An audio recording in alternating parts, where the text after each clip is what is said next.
Fue César Villanueva, que está con nosotros hoy. Bienvenido, muy buenos días. Muchas gracias por la invitación. Y comencemos por el tema de la renuncia. ¿Por qué la renuncia? Bueno, porque yo hablé con el presidente Vizcarra en el momento que le acepté, porque obviamente me pidió 3 veces para participarlo como premier. Le ofrecí apoyarlo en la primera etapa. Yo creo que esa etapa se ha cumplido bien. Ahora hay una segunda etapa donde ya las cosas han tomado su curso, hay un plan de competitividad para largo plazo. ¿Pero por qué no continuar con la segunda etapa si es que pasó bien la primera? Porque yo creo que siempre hay la necesidad de la alternancia, siempre.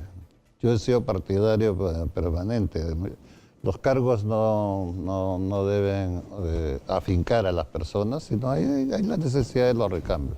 Entonces, en el tema inicial ha sido un inicio muy complicado, muy complejo. Yo no tengo referentes en la historia sobre la profundidad de la crisis política que hubo. Y el reto era cómo mantenías un gobierno en democracia con el marco constitucional. Y entonces ha sido una muestra de que nuestro marco constitucional, a pesar de las observaciones que se puede hacer, es un marco bastante fuerte. Siempre y cuando, obviamente, políticamente no te desesperes, ¿no? Y quieras cerrar todo para empezar de nuevo. Entonces, ha sido uno de los fundamentos de mostrar la fortaleza que en democracia se pueden arreglar los problemas más complejos. Vamos hablando justo de los problemas más complejos. ¿Y por qué no hablamos de la reconstrucción? De la reconstrucción, que es uno de los digamos, temas más sensibles y más críticos. O sea, porque además, cuando ustedes se encontraron, ¿no es cierto?, cuando entraron con decisiones ya tomadas sobre la reconstrucción, pero sí, Carlos Brus, que acaba de entrar como ministro, ha dicho que todo estaba muy bien, que lo único que faltó es comunicación, pero yo creo que si uno sale con ese discurso a Piura, lo suben al avión y lo devuelven. Además, la comunicación del presidente Vizcarra fue todo lo contrario, que todo estaba hecho un desastre en el norte, ¿no? ¿Qué encontraron? Empecemos por el diseño de la organización administrativa y técnica que es la Autoridad de Reconstrucción. Era un diseño que duplicaba totalmente las funciones entre este organismo y el Ministerio de Economía y Finanzas.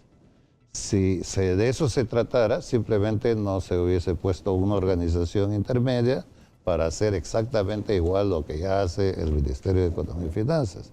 Entonces, un proyecto demoraba el doble del tiempo que duraba un proyecto normal, no en condiciones de emergencia. Porque ya no solamente lo tenía que ver un lado, sino lo tenía que ver los dos lados. Era la primera cosa. La segunda cosa es que se empezó con un inventario gigantesco de proyectos, ¿no?, de miles de proyectos, pero que no tenían una articulación en sí mismo, no había una planificación.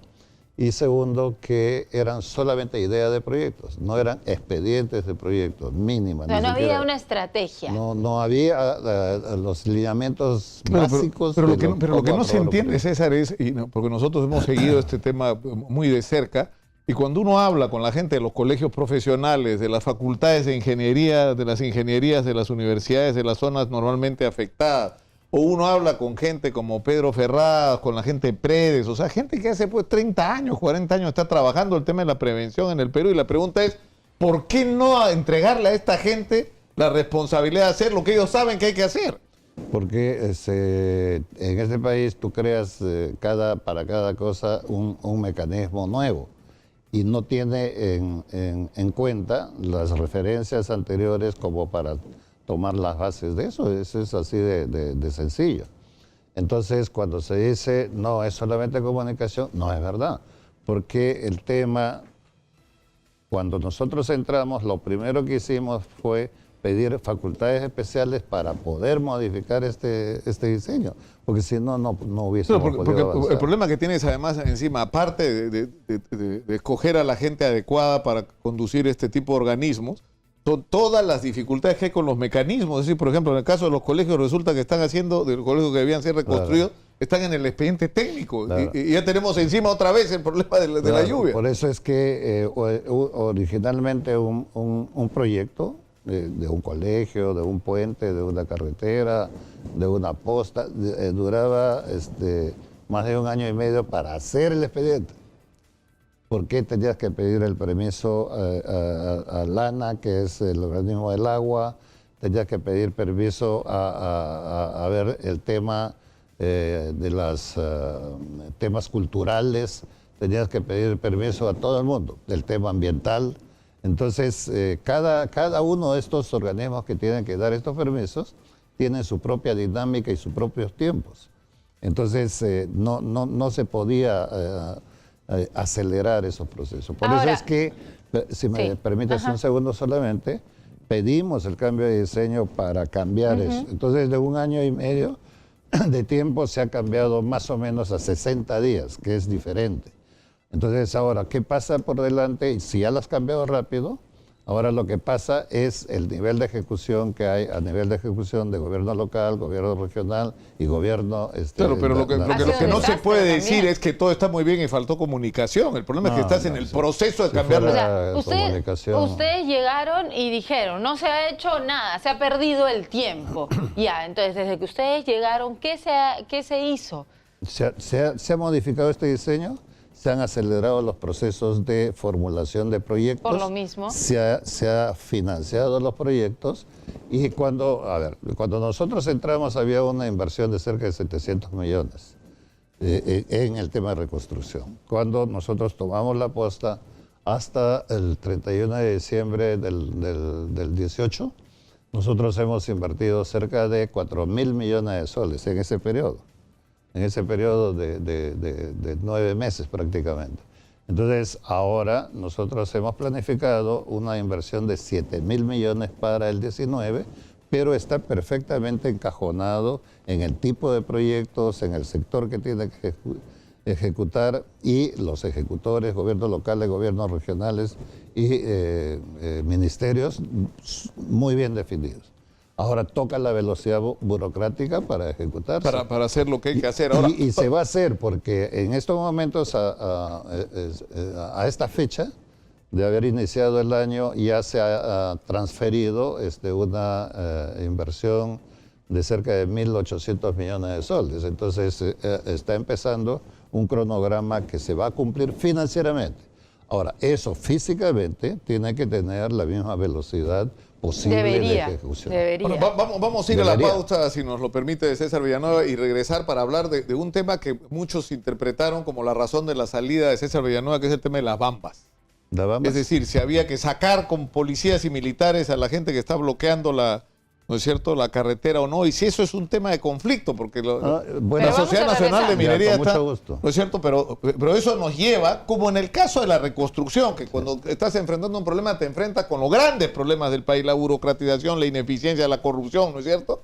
En el caso de las bambas te enfrentas a la manera como se debe tratar la relación entre inversionistas mineros por un lado y por el otro lado los problemas de las poblaciones, ¿no?, en las zonas donde se realizan estos proyectos. Vamos a la pausa y regresamos con César Villanueva. Roque Benavides ha sido presidente de la CONFIEP, ha sido muy ácido en la evaluación de la gestión, ha dicho prácticamente que Villanueva pasó sin pena ni gloria y la impresión que uno tiene es que le ha molestado mucho a un sector del empresariado el hecho de que no se haya intervenido de una manera más severa en relación al conflicto de las bambas. Bueno, no es solamente el conflicto de las bambas. En el concepto del señor Benavides es las bambas, es Mayuriaga con el tema del petróleo, del oleoducto, es el tema del transporte. Señala que un gobierno es concesivo o es débil, ¿no? Para él la expresión es exactamente igual, cuando según él no se utiliza la ley de la fuerza, ¿no? El Estado tiene policías y tiene soldados ahí para poder disponer según ellos, y no es así. En primer lugar, el tema de las bambas. Toquemos punto por punto. El tema de las bambas viene de un desacuerdo entre la empresa y los comuneros, ¿no es cierto?, de Fuerabamba.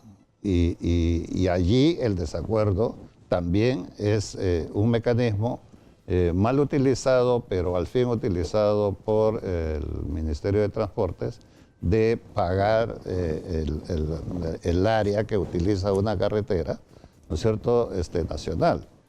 Y esa complejidad de cosas hace que la comunidad exija derechos sobre el tema de las Pero cuando tierras. uno escucha, acá yo he tenido varias veces, y creo que a ningún lado lo invitan, al señor Rojas, presidente de la comunidad de Fuerabamba, ¿no es cierto? Porque está como que es el demonio, pero además el discurso de ellos es extraordinario, porque es un discurso prominero.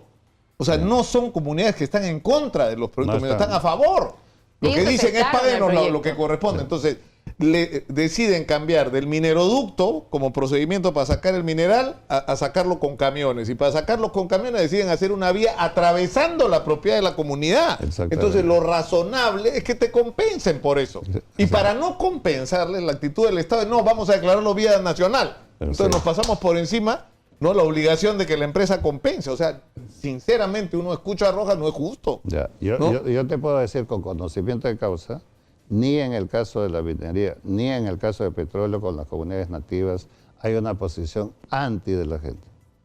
No hay una posición anti de la gente. De la comunidad. Lo que hay es una reacción, ¿no es cierto?, de frustración sobre procesos que le ofreciste y nunca le diste. Nunca le diste. Entonces, en un ambiente de esa naturaleza, hasta el aprendiz de agitador tiene éxito.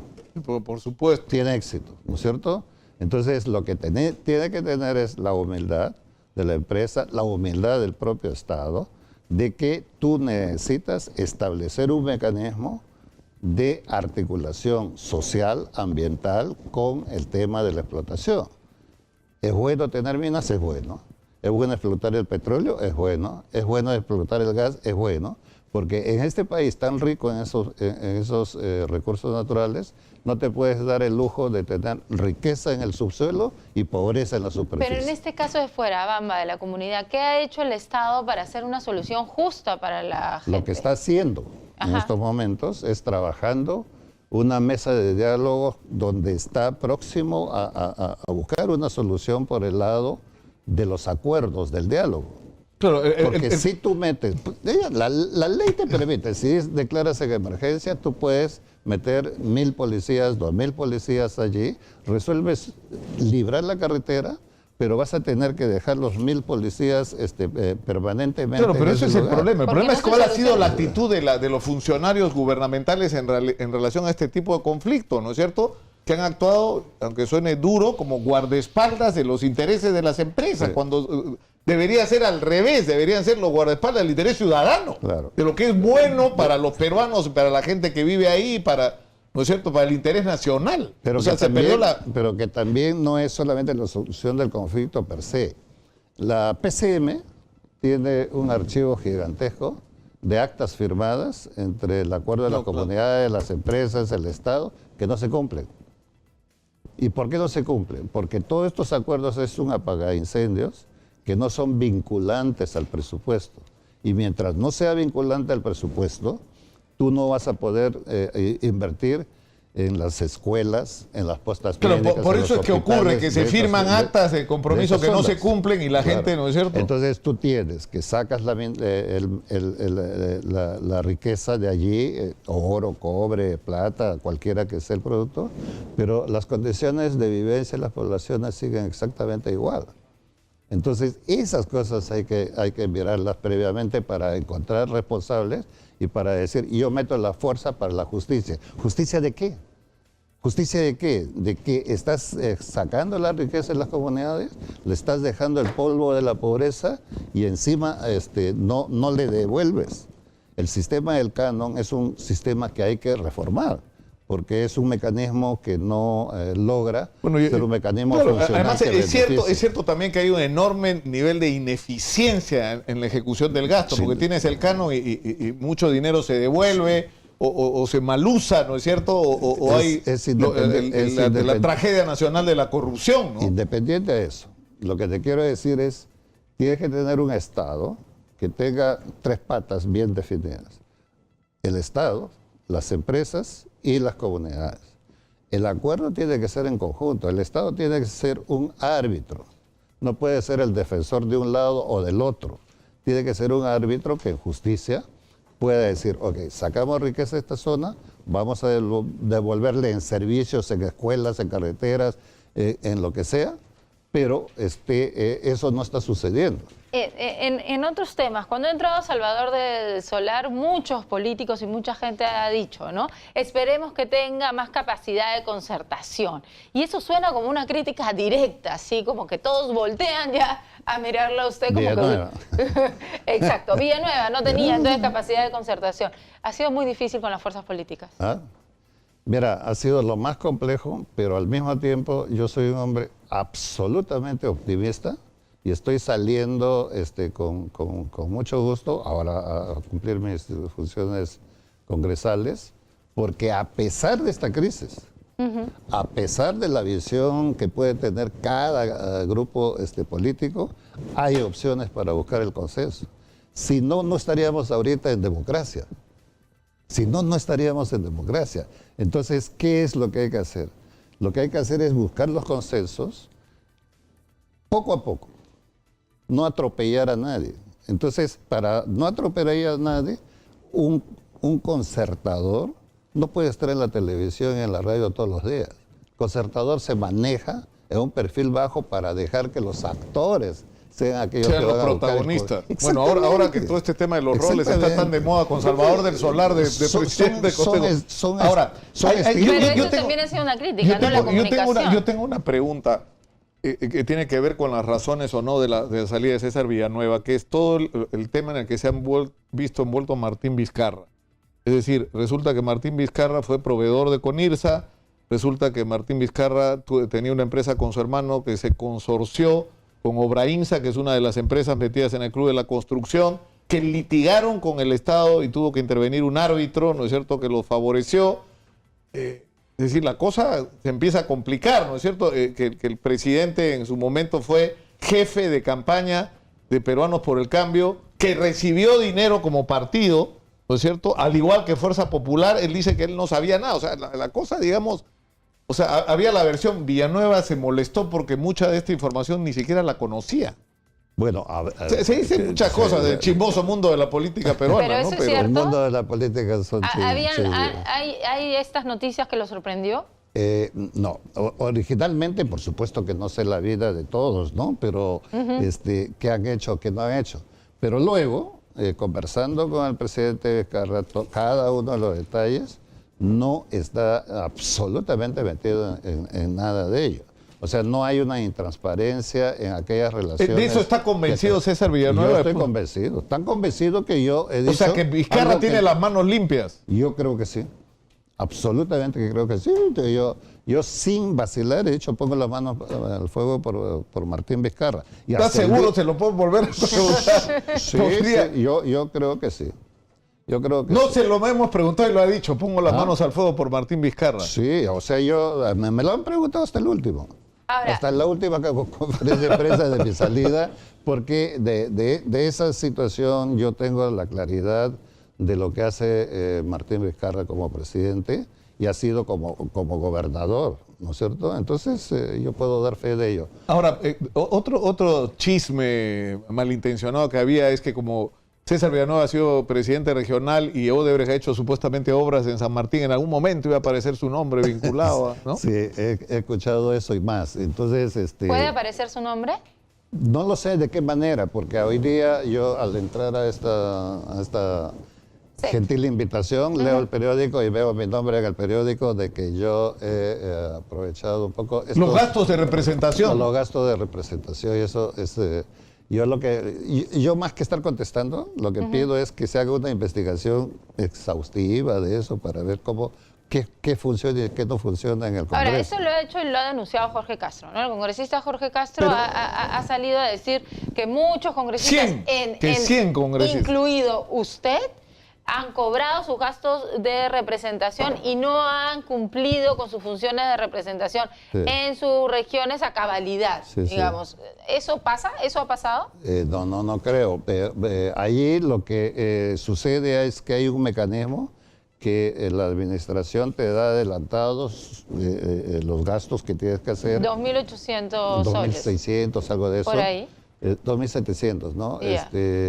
Y tú tienes que rendir cuentas sobre eso. Que son gastos operativos. Gastos operativos. Entonces hay gente que ha hecho esos viajes, no ha gastado, ha devuelto, ¿no? Yeah.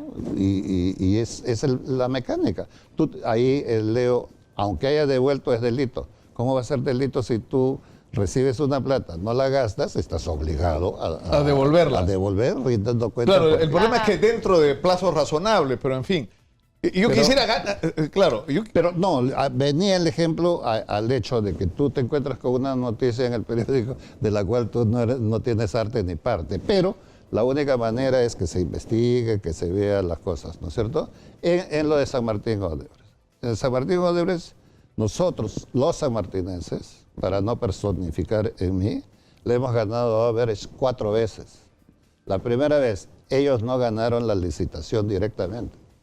Ganó otra empresa y esa empresa no llegó a demostrar con sus papeles de que era beneficiario del descuento del 18% del IGB en Amazonía, porque no tenía residencia. Cuando eso se averigua, pasa el segundo. ¿Quién era el segundo? Odebrecht. Primero. Lo segundo es el costo de la carretera por kilómetro con todas las ampliaciones necesarias, que siempre hay ampliaciones en los proyectos, es la carretera más barata en todo alrededor de otras carreteras que están a 10 o 15 kilómetros de diferencia. ¿Cuánto? 2,5 millones de soles por kilómetro cuadrado, promedio, ¿no es cierto? El promedio es 4 a 5 millones de soles. Allí, Odebrecht ha perdido, no ha ganado, ha perdido. Pero para recuperar, ¿no es cierto? Es la segunda derrota. Para recuperar, nos vamos al arbitraje. Nos vamos al arbitraje y en la primera nos pide 44 millones de soles. La Cámara de Comercio que lleva de Lima, que lleva este proceso de arbitrajes, el Tribunal Arbitral define que no se le debe pagar 44 millones, sino algo de 25 millones. Yo dije, no, ¿por qué le vamos a pagar? No. Recusamos nosotros una vez. La propia Tribunal Arbitral nos vuelve a decir que tenemos que pagar. No vamos a juicio. Ahí están todos los procesos. El juicio le he ganado. Le hemos ganado.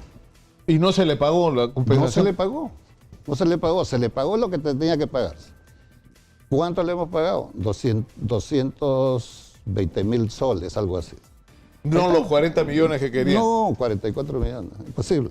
Entonces van a ponernos a nosotros en un papel de haber perjudicado al Estado, haber negociado con Odebrecht. Una última pregunta y le agradecería a César Villanueva una respuesta breve. ¿Qué es lo que viene ahora? ¿Van a organizar un partido con Martín Vizcarra? ¿Es verdad? No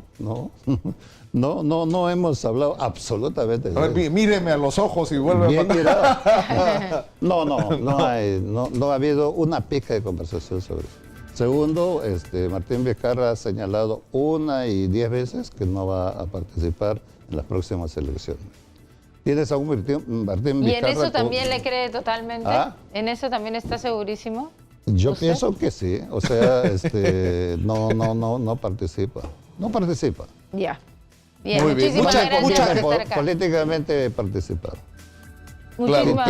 Tiene cancha para largo. Tiene techo para rato. Tiene techo. Tiene techo para rato. Y sobre todo, si tiene sus ambiciones electorales, me parece muy bien, pero lo va a hacer con toda seguridad después de... 2026, más bien. Más o menos. Más bien. Así es. César Villanueva. Un gusto. Ha estado con nosotros. Ustedes lo han escuchado. Vamos a la pausa, regresamos con más. Esto es Exitosa, la radio del Perú.